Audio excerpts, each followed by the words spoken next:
We're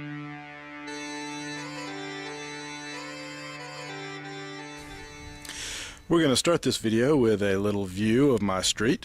Just for your information, this is August the 11th that it's being filmed. The weather hasn't changed much in the almost exactly 1 year that we've been here. You get this kind of fog, and I would guess today it is in the mid-60s. Welcome to sunny California.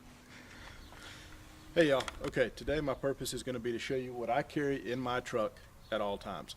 I use this tough box. I'm able to lock it with a military grade 200 series lock, and I've got it chained to a hard point in the bed of the truck.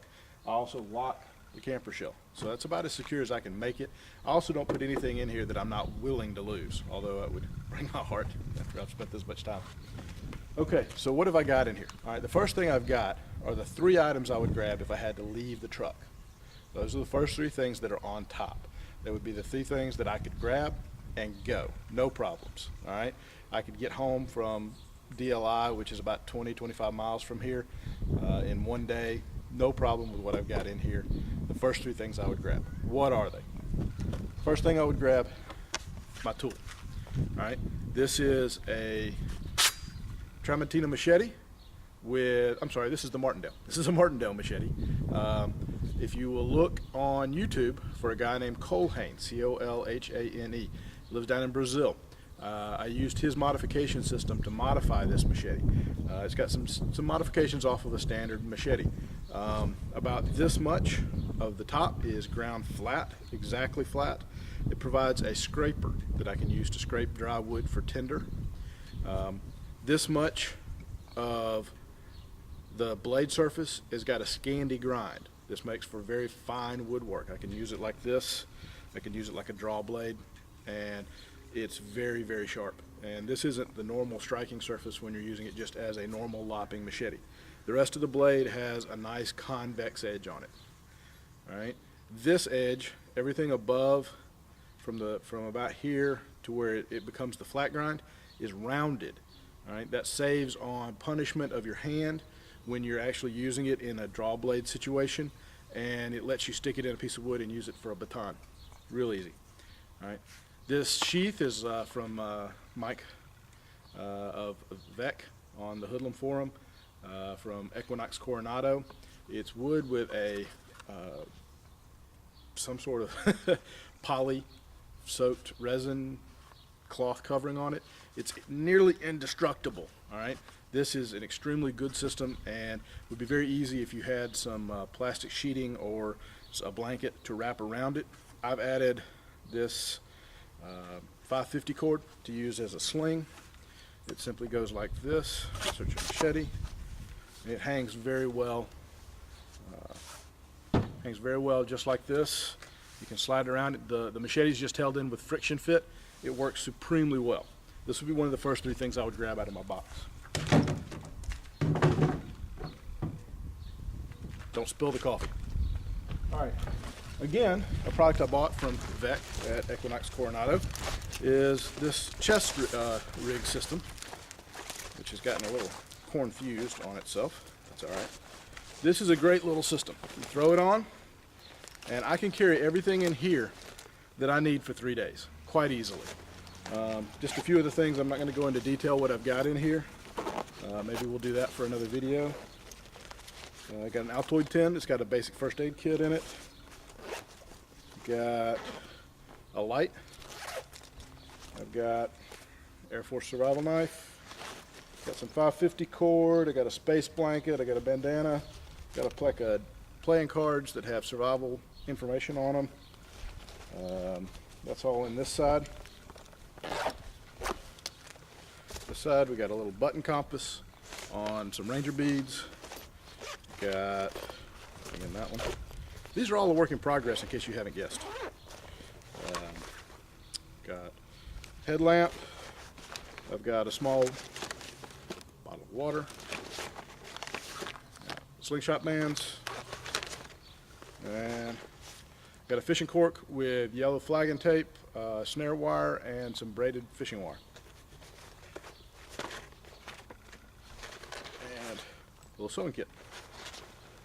I've modified that little sewing kit to have bigger, heavier duty needles. You can also use the inner cords of the 550 cord for sewing. This little rig is phenomenal. It absolutely will hold everything I need. I can just walk out into the woods and I'm fine. Add the machete to it, I am golden.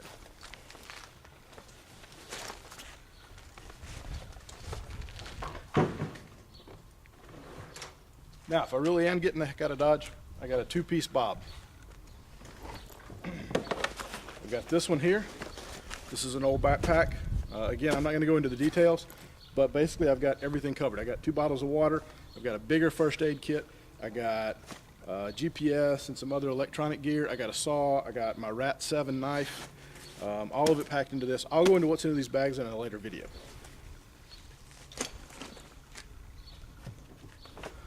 To go with that is a butt pack. All right, these are some of the larger items. What all do I have in here? Let's see. Yep, another item from Equinox Coronado. All right, this is his ATAX. Really good system. This system all by itself, this alone, would be all I would absolutely have to survive for 3 days. Wouldn't be surviving large. I mean, all this gear, all that it really allows me to do is take the skills that I got in my head and live large. All right, I can live like a king out of what's in this stuff. Bare minimums, this here's all I need. Now, I keep some other things in here that I wouldn't necessarily grab in a get home situation, but which I found extremely useful to keep in your car.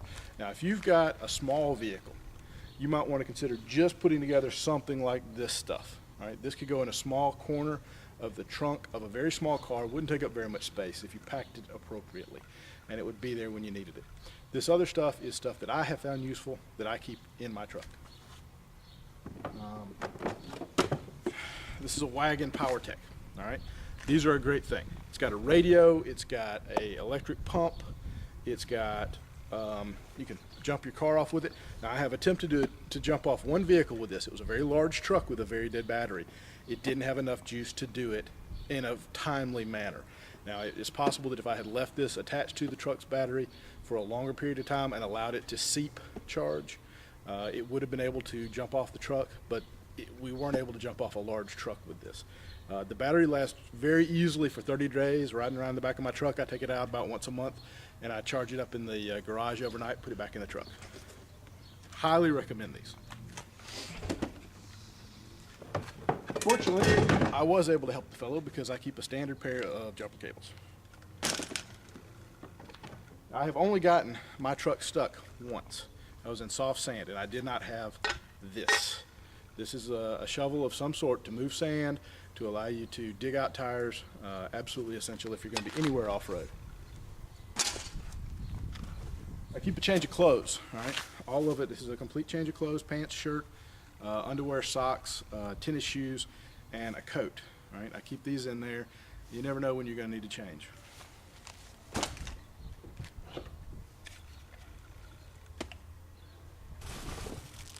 Road guard vest. All right, there's nothing more tragic than hearing about a good Samaritan who stops on the side of the road to help somebody, and they themselves get struck by oncoming traffic. All right, so make sure people can see you if you're going to get out and help somebody.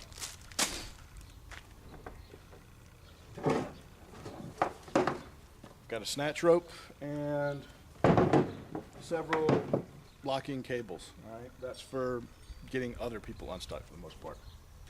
Got a can of Fix-A-Flat.